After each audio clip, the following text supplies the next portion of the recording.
হরে কৃষ্ণ বন্ধুরা, চন্দননগর মানেই জগদ্ধাত্রী পুজো, আর জগদ্ধাত্রী পুজো মানেই চন্দননগর। চন্দননগরের শহর এত সুন্দর আলোয় আলোকিত হয়ে যায় জগদ্ধাত্রী পুজো, সেটা তো আমরা সবাই জানি।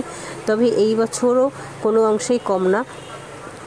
আর আরেকটা কথা হলো, এই বছর চন্দননগরে হেলাপুকুর অন্যতম বছরের মতন এইবারও একটা নতুন চমক নিয়ে এসেছে। নতুন চমকটা এই বছর হলো, হেলাপুকুরের মা সজ্জিত হয়েছে অরিজিনাল হীরের গয়নায়।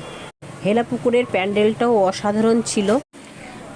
আজ সপ্তমীর দিনও দূর দূরান্ত থেকে দর্শকরা এসে পুরো ভরে দিয়েছে হেলাপুকুরের এই মণ্ডপটা।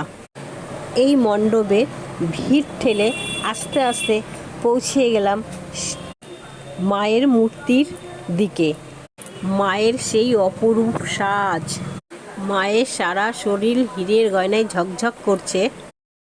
মাকে দেখতে এত অপরূপ লাগছে, এত অপরূপ লাগছে, সত্যি আমি তো ভাষা হারিয়ে ফেলছি। হরে কৃষ্ণ।